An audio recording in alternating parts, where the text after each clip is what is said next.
Hey guys, it's Sam, and this is my 5-star TBR predictions wrap up and a new set of predictions. So some of you might be like, what are you talking about? Yeah, because I did this first predictions video back in October of 2017.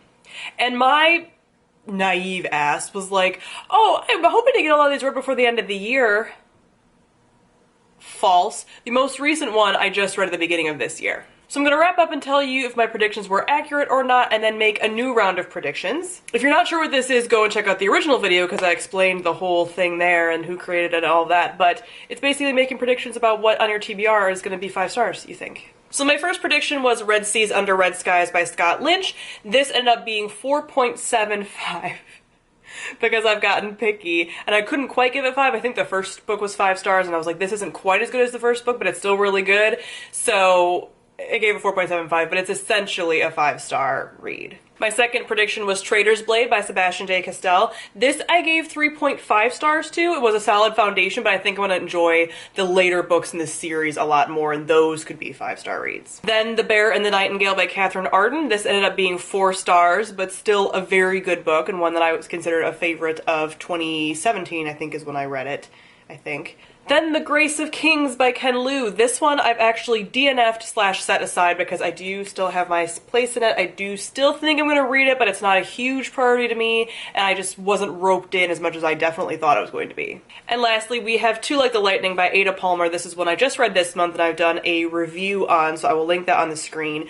This one, like I said, is one that kind of defies star rating, so I gave it 4, but I think it's pretty close to being a 5-star book in that it was amazing, but just is one of those books that's like, there's things about it that aren't enjoyable because they're not supposed to be enjoyable, so it's hard to rate at 5 stars, and that kind of thing. So kind of all over the place with one book that I ended up kind of like DNFing, and the rest of them being fairly high ratings. So let's get into my more recent predictions. Now these, since you guys know what my goals for this year are, hopefully all these books I will get read within the year, which would be fantastic, and we won't have like a year and a half between TBR prediction videos. So that's a goal for now, so maybe we'll get these a little more frequently, I don't know. And like I said in the first video, this is really hard because I tend to know that 5-star books don't come around very often, and they're kind of hard to predict, and there's a lot of books on my shelf I think are going to be 4 stars, but I don't necessarily predict that they'll be 5. So this was kind of hard, and a couple of these I'm unsure of. They're sort of similar to Too Like the Lightning when I did my first predictions, where I'm like,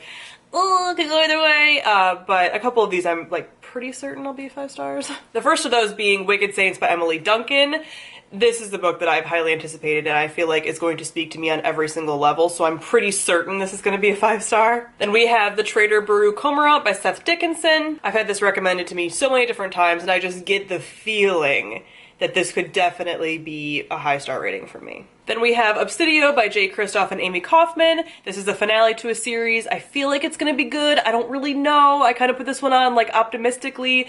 Gemina wasn't very strong for me, but I loved Illuminae, and I feel like this will wrap everything up and bring everything back into where I love it, so hopeful for this one. 12 Kings by Bradley Vallejo is another one that was on one of my last year annual TBRs. Didn't quite get to it, but I definitely feel as though this could be a 5-star read for me, which is why it's been on the top of my TBRs for a while now. And lastly, Foundry Side by Robert Jackson Bennett. This is one that has spoken to me since before it was even released. I obviously do have an arc of it, but it has since been released, and I just really feel like this is what I'm gonna like. It's gonna be sort of an urban setting fantasy, but it's a actual fantasy, but it's set in a city and stuff like that. So I am excited about this one and very hopeful for this one as well.